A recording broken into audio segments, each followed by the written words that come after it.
Hey everyone, welcome back to another episode of the Julia La Roche Show. We have a short week this week because of the 4th of July holiday. We will be off. No episode will be airing on Thursday. And while you're at it, maybe you want to pick up some summer reading. I just read a fantastic book called Never Enough, From Barista to Billionaire by Andrew Wilkinson.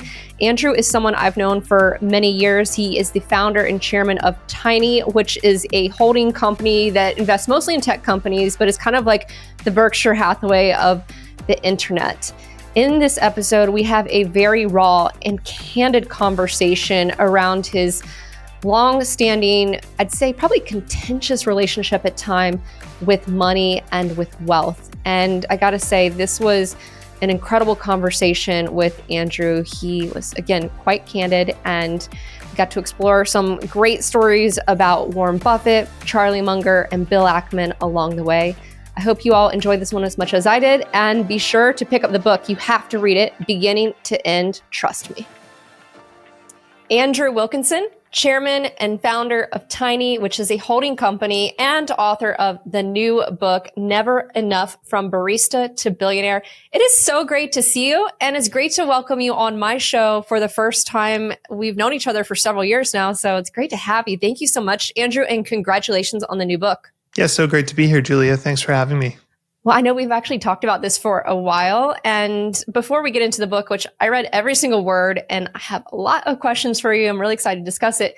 I just want to start where I always start with my guests who come on this show, just because we do have that format. And from your vantage point where you sit, what is your assessment of the economy? What is kind of your macro picture, the way in which you're looking at the world today? And one of the things about this show, Andrew, is you can take all the time you need to set the table when it comes to that macro picture.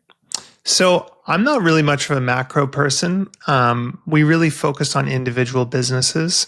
And so the only major change for us right now is AI. I think that 2 years ago, if you told me that Google's monopoly was at risk, I would tell you you're taking crazy pills. And now I think it is seriously a risk. And I think that the ripple effects of that are rebounding throughout software in general. And that's an area that we've invested in quite extensively over the last couple of years. And so we've been fortunate in that we are very conservative underwriters. So we're typically looking at a 5-year payback period or less when we buy a business. And so for the most part, I think we're really just getting more conservative around what can happen. I think that a lot of people over the last 10 years have been buying software businesses, assuming that they're annuities that can go on forever, and so have paid very significant prices. And I think that could be possible, that could continue to be true, or it could change dramatically, and we just can't predict that at this point. So we're spending a lot of time thinking through downside scenarios and thinking about how we can ensure that we're paying ourselves back quickly so that the sandcastles that we're building on the beach don't get swept out to sea. Wow. Okay. So that's so interesting to me. And for folks who don't know you, you are kind of known for taking more of a Buffett-esque style approach. I know you invest mostly in technology, though. It's not all technology that you invest in. And you're just mentioning this kind of thing that maybe you didn't see a couple years ago. If someone told you Google's monopoly would be at risk because of AI, you wouldn't have believed them. Help me understand how that is changing, maybe where you want to allocate as well. Is it reframing just give me a bit more color on the impact it's having on the investing side of things. So I would say that we're looking for places that people hang out. That's really one of our kind of core focuses. We always say we like to buy businesses that are like airports or museums, places where people congregate and you can sell them things. And so some of our favorite businesses are businesses like Dribbble, which is the largest social network for graphic designers, and Letterboxd, which is the world's largest social network for film buffs. For us, we believe that design will continue to be something that people do. I think people are innately creative and they'll want to share their work and discuss it, whether they're doing that professionally or simply just as a hobby. And I think that people are still going to watch film in 20 or 30 years. And so we're really trying to focus on businesses like those versus trying to buy software companies that are doing things that can easily be replaced by AI that are effectively commodities. I think that if somebody can build a social network, let's say somebody can use AI to recreate Facebook tomorrow, it's not valuable because there's nobody on it.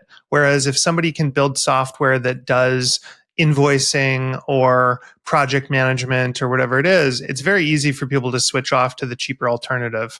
And so we're trying to focus on businesses where they're things that people will still be doing in 10, 20, 30 years. And those are generally communities, social networks, or sometimes brick and mortar businesses. Like, for example, we own the AeroPress coffee maker business. I can certainly say with certainty that people will be drinking coffee in 50 years. Yeah, that's a good point. Y'all don't do much in the public markets, do you? Unlike, Buffett, for example. We don't.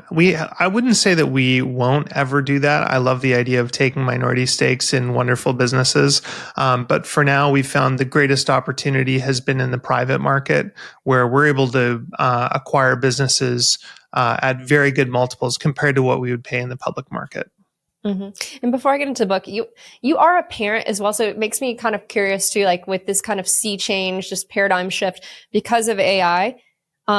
And maybe it's way too early to even think about this, but I mean, how are you thinking about like your kids and what their futures might look like from just a work standpoint, or maybe what they might want to study or need to study, just kind of preparing for the future? To be honest, I really don't know. I can vacillate between, in 10 years, there'll be self-driving cars everywhere and humanoid robots doing all labor and all creative work will go away. I mean, that's a possibility. Or it might be that we are just far more efficient and a bunch of narrow areas are optimized. And I don't know. And so ultimately with my kids, I'm focusing on them having flexibility to learn a lot of new skills and focusing on mindset, growth mindset, that sort of thing. But to be honest, there's so little right now. I'm mostly focusing them on learning how to play well with others and, be good humans and not be rude to waiters and that sort of thing versus planning for college and where they're going to go.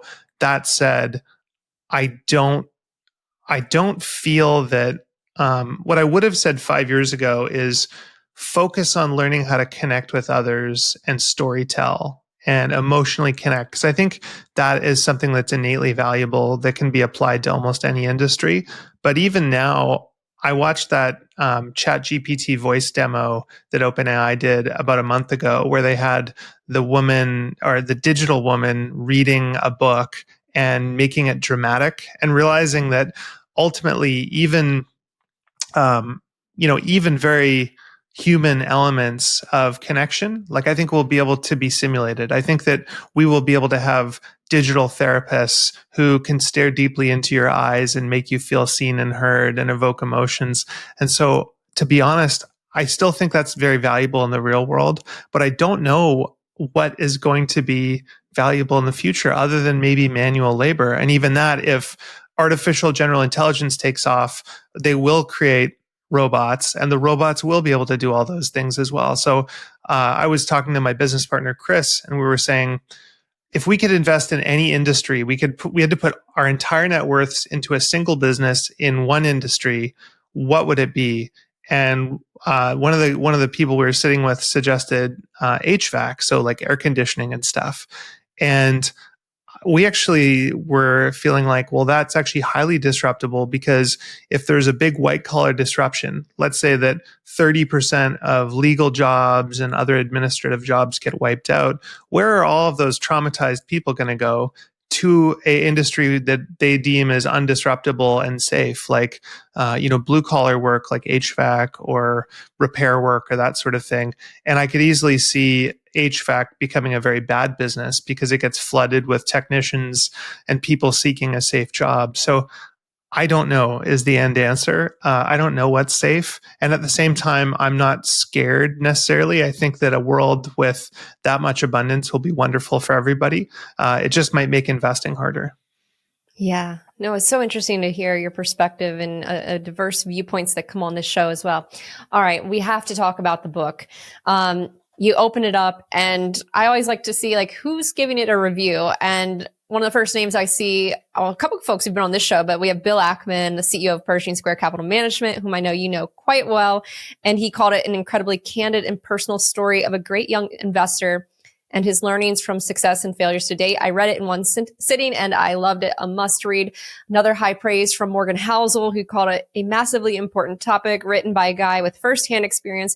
Everyone should read this. Like, the reviews are phenomenal. The book is phenomenal.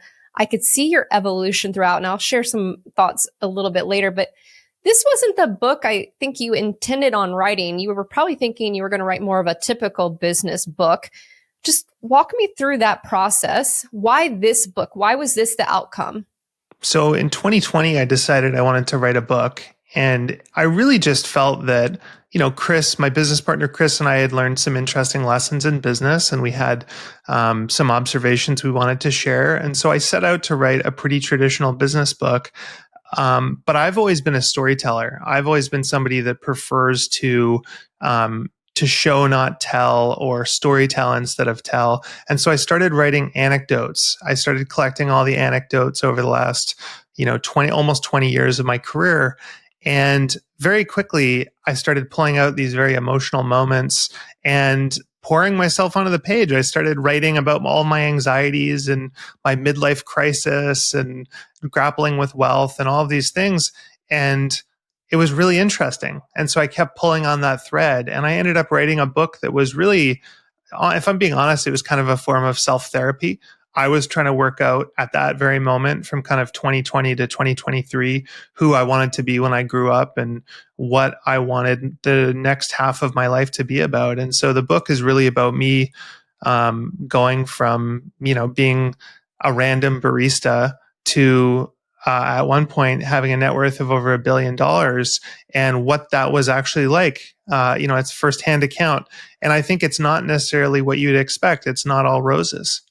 It's definitely not all roses. And even reading it, it's interesting. You call it like a form of self-therapy, and you're quite candid and raw at times. And there are sometimes, okay, I'm just going to say this, and I don't mean this in a mean way at all.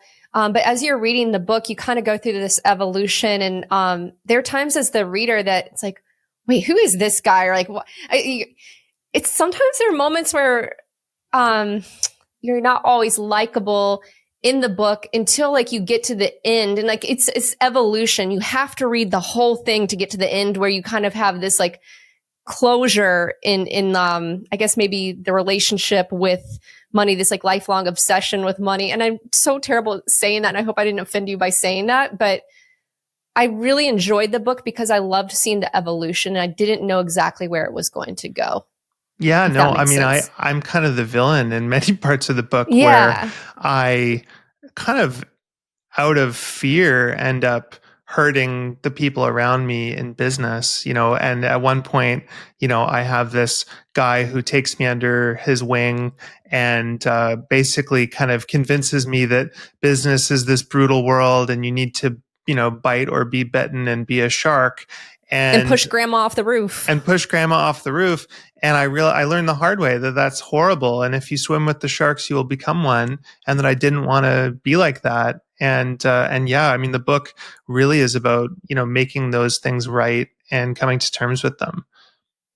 Yeah, no, I really like that. So like one of the things was, and maybe you can share a bit of the story, was you had one of your former employees come to you at one point, and he was like, you made it, you were successful, you got all of this wealth, and we didn't get the equity and whatnot, but you ended up making it right. Can you share that story? Yeah. And that story was kind of anonymized from a couple different experiences that I had. But basically, I had my head down trying to build my business for a solid 15 plus years. And to be honest, I didn't really look up and think about it at all. I was 100% focused on keeping the business alive and growing and climbing the mountain. And in 2020, when I started writing the book, I started reaching out to some of my earlier employees and saying, hey, can I meet up with you for a coffee? I want to talk about anecdotes and old memories and stuff like that. And one of the guys texted me back and said, I don't think you want to talk to me. I don't think you'd like what I would have to say.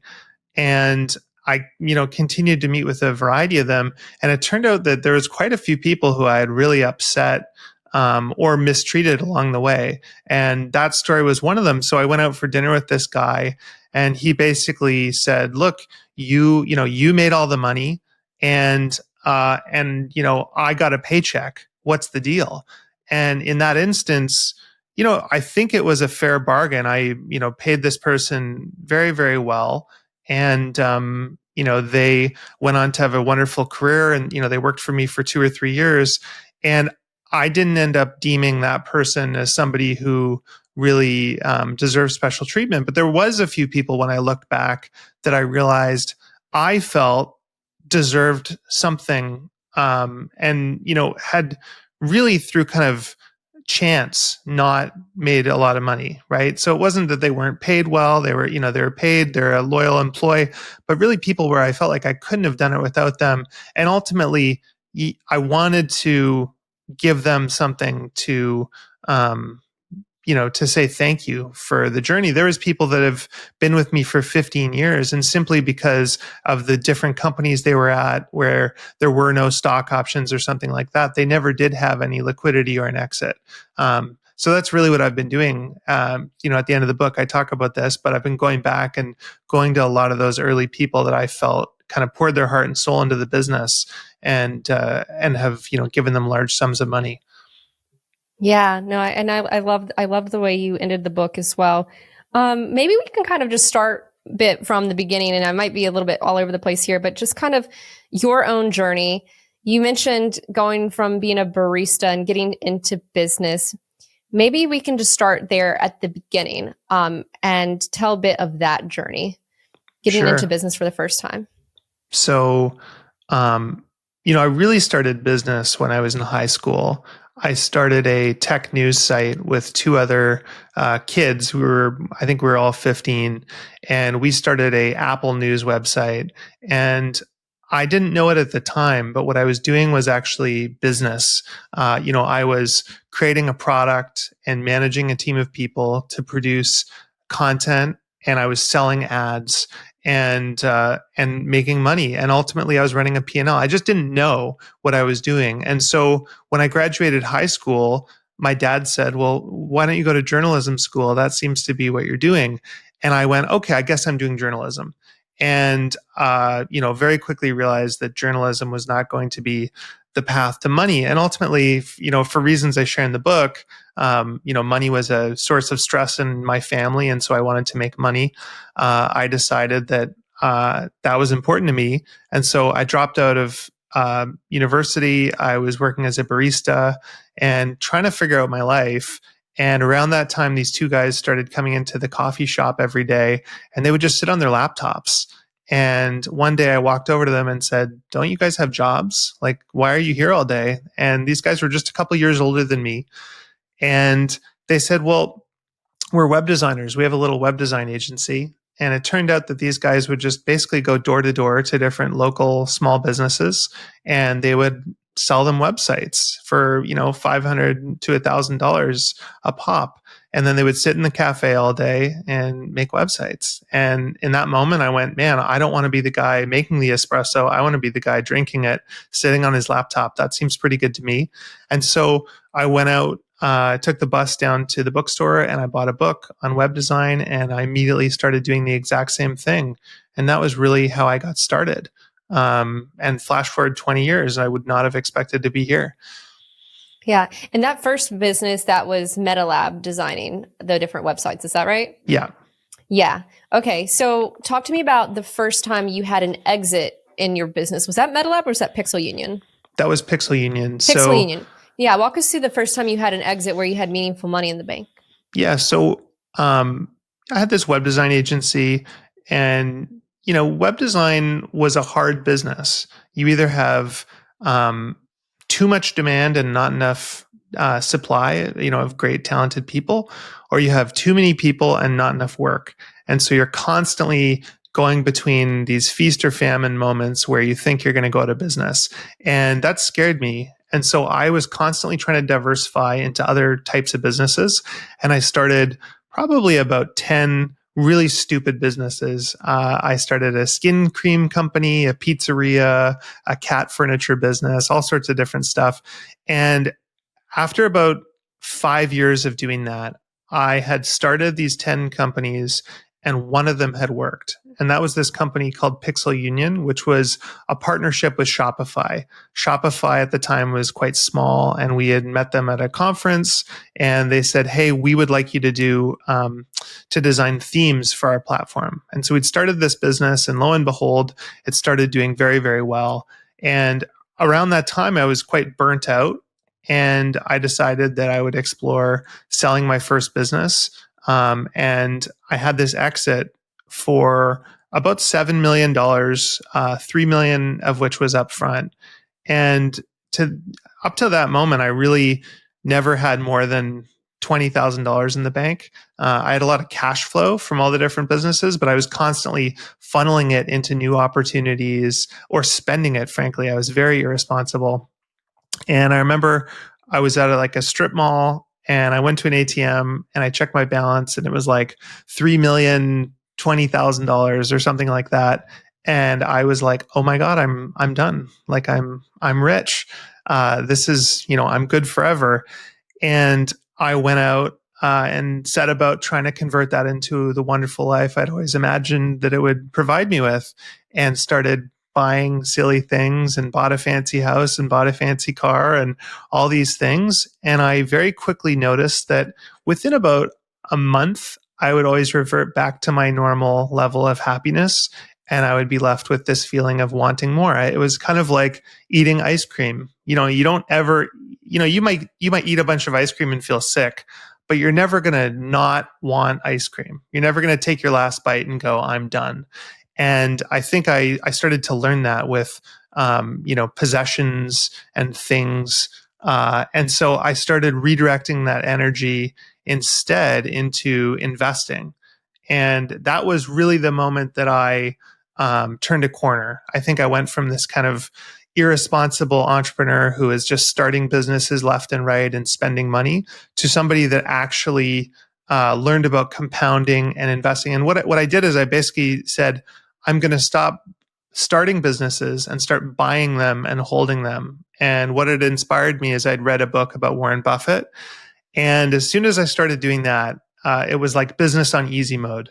And from that point on, I mean, me and my business partner, Chris, went out and we bought 30 plus businesses over the last 10 or so years since that point. Yeah, that was the moment, like the finding Warren Buffett. I think it was The Warren Buffett Way was the book. And I was marking up when you were talking about like the spending and whatnot, that you were quite candid on just the amount that you were spending on cars, on homes, on gadgets and whatnot. And at one point I know, and I don't know if this was before the sale of Pixel Union, you actually had to go and ask your uncle to sell Apple stock, which I think ended up being also a very painful lesson as well at the time. You fell into the world of Warren Buffett. Talk to me about how that transformed the way you not only were running your businesses, but just how you were investing and building them, kind of like this mini Berkshire Hathaway. Well, to be totally honest, I thought investing was something that men in suits did that was boring. I had no interest in it. My accountant would always say to me, "Hey, instead of starting all these companies, why don't you invest in a building and or buy some stocks or something?" And I just completely dismissed it. I had no interest in investing whatsoever. And when I read about Buffett, I was kind of astounded because he had, hundreds of businesses, hundreds of thousands of employees, and yet all he seemed to do was lie around reading books and, making the occasional decision. And I think the moment that really clicked for me was the fact that you could hire a CEO. I just didn't understand that. I thought that, you can hire employees, you can hire executives, but ultimately you should run all of your own businesses. And the idea of hiring a CEO was kind of like hiring a foster parent to take care of your kid. It seemed kind of crazy. And so when I thought about it, it's kind of like what I was doing was like, let's say that I wanted to sail from Seattle to Hawaii. I was going down to the beach, taking a bunch of logs, tying them all together, hoping, like kind of building a ramshackle sail with my buddies, and then hoping that I would make it to Hawaii. That's a startup, right? It's really dangerous. You're probably going to drown, but if it works, it'll be epic. And on the flip side, Warren Buffett was just finding a cruise ship that was going to Hawaii and buying a ticket on the cruise ship and then lying on the sun deck. And that seemed to me like a much better life. And so what I started doing is finding businesses that were run by people like me who, at the time were kind of founder types who were myopic in some way. Like they would build an amazing business, but they didn't really understand marketing or sales or something like that. And they just wanted out. They wanted to sell their business to somebody who wouldn't mess it up. And they wanted to sail off into the sunset. And so we started buying businesses from founders. And usually all we would do is we would hire a great CEO, put in the right incentives, and make sure that we agree on strategy, and then just leave them alone. So very similar to what Buffett does. And lo and behold, it started working. All the businesses that we already owned, where we delegated to a CEO, doubled or tripled within a few years. And all the businesses we bought often improved significantly as we added CEOs. And so Buffett, I think what I mostly learned from Buffett was embracing this idea of abstraction, of using incentives as a magnet to get what you want without having to do the work yourself. And so, it's worked out incredibly well for us. How about what do you look for in a CEO? Because at one point y'all had a CEO, Brian, I think this is the shark, the push grandma off the roof guy. And I don't know if this was pre finding Buffett or post, I can't remember now. But talk to me about like the framework for finding a CEO and maybe some of the lessons when you pick the wrong one. Yeah, I think the sad reality of learning lessons is you often have to learn them the hard way. I think that humans are kind of messed up. We kind of have to hit rock bottom before we learn. And so before I hired Brian, I trusted everybody. I thought everyone was a good person. And if I just trust everyone, things will work out just fine. And I did that. And I hired someone who it turned out was quite unethical and aggressive. And I learned the hard way. And so now what I really focus on are a couple core things when I'm hiring a CEO. One, first and foremost, would I let them babysit my kids? Do I get any kind of heebie-jeebies from them whatsoever? And if the answer is yes, I immediately discard that candidate. Second, I'm looking for somebody who's run a same or similar business, double or triple the size, no bigger than that, because big company people usually can't run small companies. But I'm looking for somebody who looks at the company that we have acquired and goes, I know exactly how to grow that. I've been through this phase before in a similar business. And then third, I want to be nodding along when I ask them what the strategy is. I've found that you really can't change people in general, and you specifically can't change CEOs' strategies. So if a CEO comes in and says, I want to do a paid search strategy, or I want to do an enterprise sales strategy, if you don't agree with that, they probably aren't the candidate for you, because we've hired people, they say on day one, I think this is what we should do. We say, oh, actually, no, we don't think that's the right thing. You should do X, Y, Z. And lo and behold, they always end up gravitating back to their original strategy. And so those are kind of the core things. And then before I hire them, because I've had these bad experiences, I do really deep reference checks. So we actually use a firm to go and verify everything they've told us, verify their whole resume, call people whose names they haven't given us, et cetera. Yeah. Okay. So I like that framework for finding CEOs. What you and I, the first time that you got on my radar would have been back in 2019, because you had actually won a lunch with another famous value investor, and that was Bill Ackman. Can you share that story and share more about your relationship with Bill Ackman? Yeah, it was really quite cool. So in my personal life, I have a personal stock portfolio, And I had been amassing a stake in Pershing Square Holdings because the stock was incredibly cheap. And I'd followed Bill from afar. I'd watched all his YouTube interviews, and I always thought he was fascinating. And I saw this charity lunch come up. And at the time, Bill was having a really rough year. I think it was right after the Herbalife debacle and Valiant. And I was able to win the charity auction for, I think it was $67,000. And the way I looked at it was I was doing investment due diligence. I was going to meet Bill. And if I liked him, I would keep the stake. And if I didn't like him, I would sell it. And I also thought, well, good things generally come from meeting interesting people. I've always found that in life. And I went in with very middling expectations. I really didn't know what to expect. And Bill absolutely blew me away. He was so down to earth and just lovely and engaged. And he spent 3 or 4 hours with me and my business partner and let us pepper him with questions. But more interestingly, I find a lot of these people who are very successful, they don't ask you questions. They just sit there and wait for you to, pepper them with questions. And then it's kind of a one-way conversation.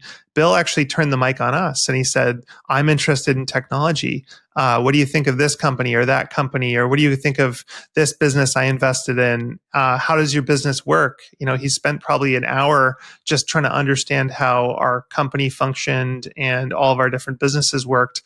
And we got along so well, he invited us back to his office later that day, and we ended up spending the whole afternoon together. And at the end of the afternoon, he said, look, I really like you guys. If there's ever an opportunity to invest in something together, let's do it. And so, as I mentioned, we had sold Pixel Union in 2014, and the guys who bought it wanted to sell it again. And so we ended up buying it back with Bill, doing a bunch of M&A and rolling up a bunch of businesses in the Shopify world and then taking them public. And so it was a really, unique experience. And they always say, don't meet your heroes, but Bill has never let me down. He's, you know him. He's incredible. He's such a wonderful guy. And I think that he's very, very misunderstood. I think that, if you looked him up on Google, you get a different impression than the reality. He's a really sweet person who I think just wants to help. Like everyone I ever introduce him to, he just wants to help them. That's always his goal. In fact, I'd say more often than not, he asks me at the end of a conversation, was I helpful? Did you get what you need? Right. And I just think that's a very sweet quality. Yeah. That is so accurate. And that's very Bill. Like it's exactly what he would say. I would also describe him as like infinitely curious. And that you're so right about like asking questions and being really engaged and being super helpful. And, you're right. Also, the perception, like it also makes you realize once you meet someone and get to know them, like how wrong things are in the media or how someone is portrayed is not how they actually are once you spend time with the person. Yeah, I find it quite sad. And I think that it's hard. I think the more you engage with the media, the more possibility it is to be twisted. And you're left in this awkward position where for him, he's ultimately ended up going on Twitter, and that's been his way of, getting his true opinions out there. But yeah, I think he's really maligned and twisted in the media. And I think that certainly the Herbalife saga, having a big public company, trying to smear you for many years did not help. Yeah. Talk to me about his advice. He talked to you about thinking the long term, but it wasn't just like a year or 5 years. It was like thinking in decades. Can you share what he told you about thinking for the long term? Yeah. I remember I called him and I was asking him a bunch of questions about, what should we do in the next quarter and how should we think about XYZ? And he always went back to two things. One is, how is this going to look in the newspaper if this was published tomorrow? How would you feel about it if that was on the front page of the New York Times? And then also, thinking about things from a multi-decade standpoint and realizing that ultimately, if you zoom out and just focus on the core functions of the business, everything will take care of itself. And I think that Bill also is very good about fixating on what actually matters and what doesn't, and discarding the things that are helpful, keeping the things that are helpful and discarding the things that aren't. And I think that a lot of instances where he's been helpful have been times where there's kind of a set way of doing things, and he'll say, no, there's a third door. He's very creative. He always knows how to, come up with creative ways of getting through a problem. Yeah, I like that. I always say that he's like an activist in life as well. Totally. Well, he's like, I was like, oh, I'm dating a new woman. And he's like, let me meet her. I'll help you. I'll say the same thing. Actually, it's funny. I'll share my story. I told him like when I met my now husband, okay, and he's probably listening. So my husband's been divorced. So I'm his second wife. But I remember when I told Bill, I was like, oh, I met someone, and he asked like, oh, has he been married before or something? I don't know if I'm allowed to tell this story. I'm sorry, Bill, but I'm going to tell it. And I said, yeah, I know he's been married before. And he said, good. He knows what he wants. So that was just I had to cut that, but that was, Totally. when I started dating, my husband. Yeah. So. I've actually, some of the most impactful conversations I've had have been around divorce. I got divorced 2 years ago. Yeah, and he was one of the first people I called, and he was really helpful at navigating that kind of stuff. But yeah, that's what I mean is he will help when there's no incentive to help, right? I think, and he often talks about how he's helped many of the people who work for him find romantic partners, right? Like, I think he just loves helping people. I don't know what it is, what causes him to be that way, but it is a really, really nice quality. Very true. All right. So another topic I want to bring up with you, because I was so intrigued in the opening of the book. I don't even know if I knew exactly where you're going with it. But you open with you're flying to meet Charlie Munger, the late Charlie Munger. I'm a huge Munger fan. I have Poor Charlie's Almanac signed on my bookshelf. I have the Charlie Munger, the fluffy pillow thing that they were selling at the Berkshire meeting. That was such a cool story. How did the Charlie Munger thing happen? So yeah, I can't believe I got to meet Charlie. First of all, I remember when Chris and I first started getting into investing, we said, if there's one person we could meet, it'd be Charlie Munger. And there's no way we're going to meet him because he's like 90 at the time. And basically in 2019, my friend Andrew Marks randomly texted me and said, hey, would you be interested in having dinner at Charlie Munger's house? And I just said, when and where? I'll get on a plane right now. And Chris and I got to go and meet Charlie. And at the time, he had a problem, which was he had a public company called Daily Journal, and they had a legacy newspaper business, a very large public securities portfolio, and they had a legal software company. And he was trying to figure out what to do with the legal software company. And he needed help. He was trying to figure out who should run it. And he had a CEO who was transitioning out of the entire business. And so we were just thinking we were going to help Charlie brainstorm and give him a couple ideas and maybe a couple names. And at one point, he threw out the idea of merging the companies and us taking over. And to be honest, I felt like I'd been punched in the face. I was kind of in shock. And it was incredible. We ended up not doing the deal because we felt that, it was a little too complicated for us in terms of merging in with the newspaper and all the other assets. But we were so incredibly flattered. And I think I'm just so lucky to have met Charlie. He was such an inspiration. Going back to that thing of don't meet your heroes, he was exactly the way that he appeared at an AGM at the dinner table. And truly just lived the way that you would hope he would have. Everything behind the scenes was exactly what you'd expect. He was constantly surrounded by a massive pile of books. He was tinkering on architectural projects at all times, deeply philanthropic. And still, what was so inspiring about Charlie is he's 99, and during multiple dinners, he was negotiating deals. At one point, he was negotiating something to do with a building that had a restaurant in it. And he was trying to figure out, how can I put a restaurant on the second floor and get people to go to it?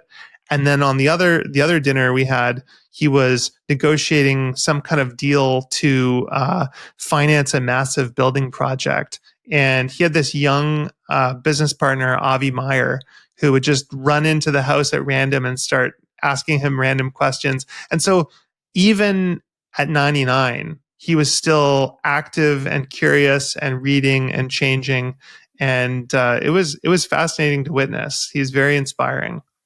Yeah. And while you all were contemplating that merger between the Daily Journal Co. and Tiny, which would have, I imagine, been a game changer, that probably would have made you a billionaire on paper, that deal had that gone through. You did, I don't know what you would call it. Maybe it was more of a West Coast tour. You had a lot of meetings with very wealthy, successful individuals from like Seattle to Palo Alto to Malibu. And you talk to me about that experience, because you're interacting with a lot of really wealthy people, and that may have helped shift your mindset around this like lifelong relationship obsession with money. Yeah. So at that time, like you said, we were negotiating this deal, and it was a moment where I I was about to get what I wanted, or what I thought I wanted, what I'd been working towards for 20 years. And if I was to summarize what that was, it was the sense of enough, right? Okay, now I've got a public company and I'm worth over $1 billion.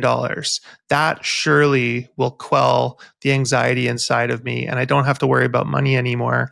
And in the process of doing that, I started this kind of tour down the West Coast, meeting all sorts of different investors and different people in the public markets to try and learn that industry and figure out how to think about this merger.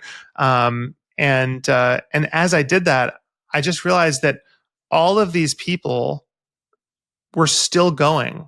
And they were all kind of like automatons. They were all still comparing themselves to one another and still felt that they didn't have enough. And so as I basically flew down the West Coast, and just through happenstance, each sequential meeting was with a wealthier person. And it was like the guy with, 50 or $100 million was embarrassed almost by his house, calling it a shack and saying it was totally inadequate because he lived in a super rich neighborhood. And if only he had invested in Amazon, then he would be a billionaire like these other guys. And then we meet a billionaire, and the billionaire is like, oh my God, can you believe the guy next door has 4 pools? That's so ridiculous. And yet this guy has like $100 million house. And then we meet another guy, and he kind of like dismisses us because of the type of jet that we flew in. And we realized that over and over and over again, all these people are just looking around at their peers and only comparing themselves to their peers and competing. And they're competing for zeros. They're competing like for like basically like they have an accounting hobby, and it's who can add more zeros and who can buy more stuff. And to me, that just felt really gross and hollow. And it caused me to kind of go through this existential crisis of like, well, what do I really want? Do I want to do this deal? Do I want to be super rich? Why? Like, if buying all this stuff previously didn't make me happy, will buying a yacht and a jet and, a bunch of fancy cars? And yeah, I mean, ultimately the answer was no. And I think what I realized was that I had this machine that I'd built, this money machine, and that ultimately the byproduct was just was money, and it was just going to selfish things. It wasn't going anywhere meaningful, and so it was this very hollow and empty thing that I was doing. Yeah, and I think that later, so y'all ended up not doing the deal, and Charlie was okay with it, and you ended up putting in place like a great CEO for Daily Journal, Steve, I believe, and at some point later on, just on this topic of, you're talking about like these uber wealthy people and the guy's calling his mansion a shack and all these anecdotes about that. You had a conversation again with Bill Ackman, and it was like, what is it that keeps you going? It's not money. Share that conversation, because I know that was another pivotal moment for you and rethinking your mindset around wealth. Yeah, I mean, I call around that time. I called Bill and I was like, look, why? Like, Bill is, to be clear, Bill is a intense person and works incredibly hard. Bill has called me at 11 o'clock at night, and he's working and pounding through stuff. And I was like, what keeps you going? Like, you've been a multi-billionaire for probably over a decade. Like, why? What's your meaning? And the way that he framed it was really interesting. He said, look, I went through something kind of similar like 10 or 15 years ago. And the way that I reframed it for myself was by doing philanthropy. So he said, I signed the Giving Pledge, which is where this thing that Warren Buffett and Bill Gates do, where you basically commit to giving away at least half of your net worth to charity. And he started his foundation and started pouring money into it and doing things that he was proud of. And he reframed his work as, I have enough for myself forever. Now I'm a fundraiser for charity. I'm the world's best fundraiser for charity and philanthropy. And I get to allocate that money. And I think I can do a great job of that. And that kind of clicked for me. That kind of felt like a noble mission. And so that's what I did too. And I had this very insane experience of, Bill says, by the way, you should sign the Giving Pledge too. I got to go, but check your email. And so he hangs up and I look at my email and I have an email from Bill to Warren Buffett saying, Warren, Andrew should sign the Giving Pledge.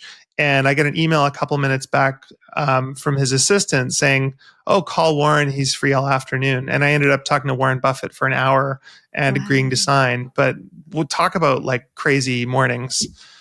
Okay, what did you and Warren talk about? Anything that you can share?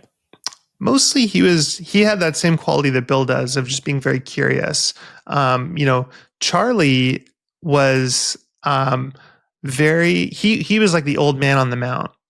He really wanted to talk about whatever he wanted to talk about, and he wanted people to ask him questions.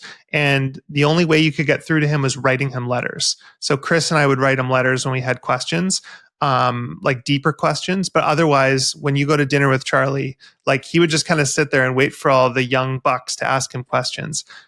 Buffett, though, immediately started peppering me with questions. I'd say probably I talked to him for maybe an hour, and 45 minutes of it was just him asking me questions about how my business worked. And he had very, very high EQ and was very engaged. And then the last 15 minutes or so was just me asking him about kids and philanthropy and how he viewed it. And ultimately he said, look, it's hard. It took me until I was quite old to figure it out. But if you give it to your kids, you've heard him say all this stuff, but if you give it to your kids, you're going to ruin them.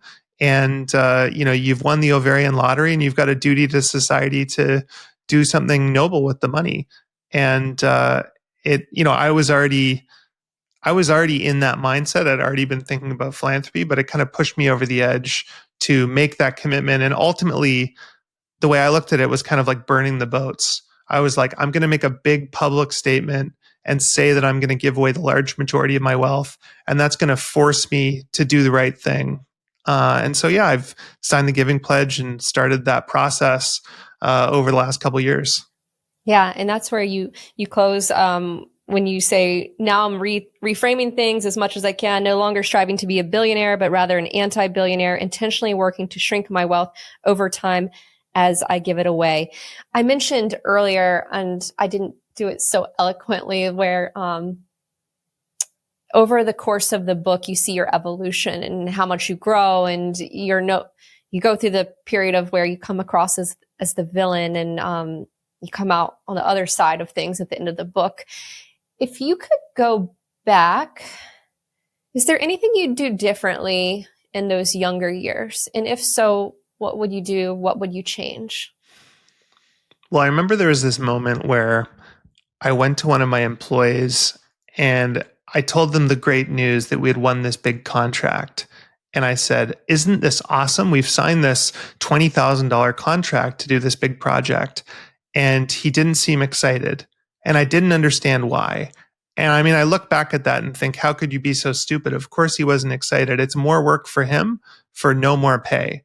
And so I think what I really missed in the early days was just alignment of incentives, making sure that when things were good for me as the owner, it was good for them as well. And, obviously I gave people raises and people got bonuses and stuff, but I wish that I had more directly tied the outcome and the success to their eventual outcome as well, whether that was through stock options or some other mechanism. So I think I just didn't even know, to be honest, I didn't know what a stock option was until maybe like 8 years ago or 10 years ago. That just wasn't something that we'd ever considered.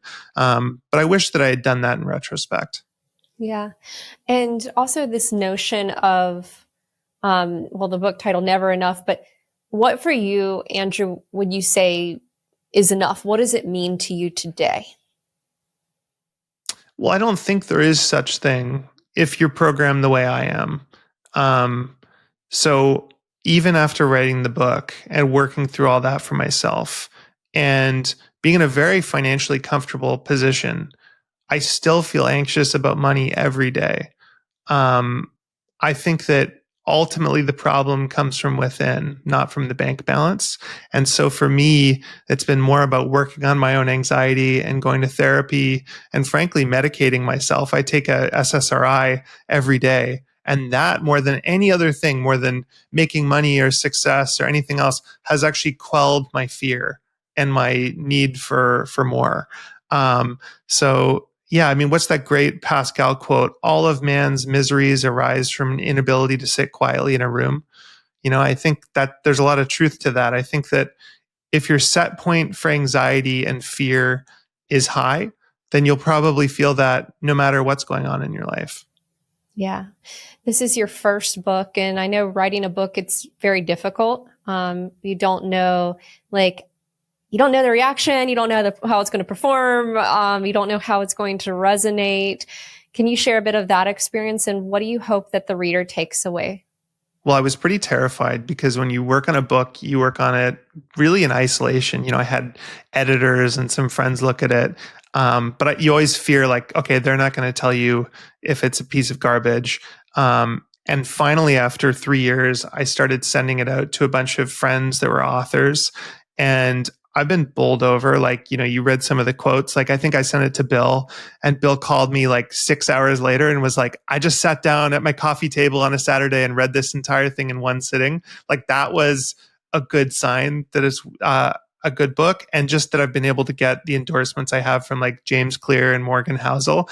I think for myself now, I have a confidence that the book is really well written and enjoyable, and it's resonating with people. I'm always aware there's like this apocryphal Warren Buffett quote. I don't know if he said it or not, but whales only get harpooned when they surface. And I think that generally you don't get criticized unless you do surface and talk about things. And so I think there's going to be, I'm sure, a level of criticism of people who don't like, me talking about.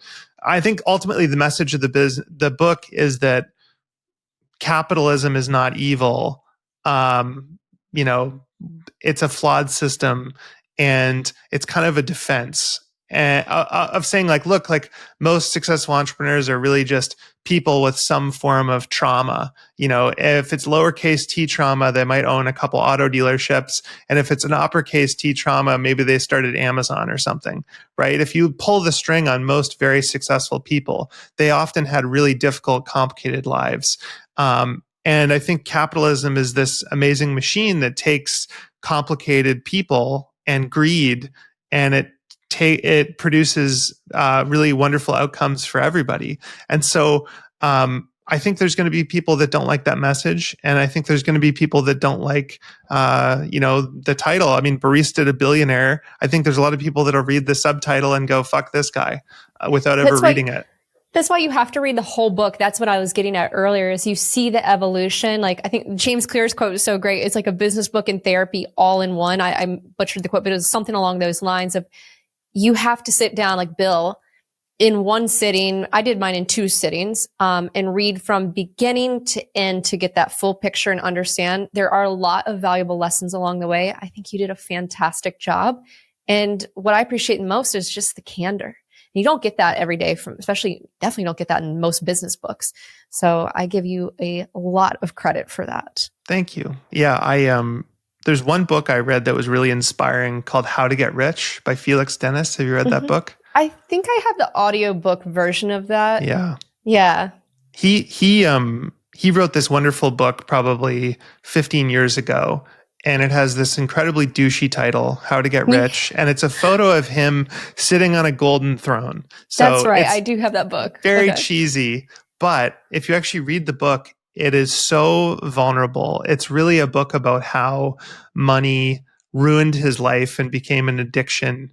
And I I was so inspired by the honesty in that book and how much it resonated with me, that yeah, I wanted to ensure that I did the same thing. Yeah, I really appreciate that.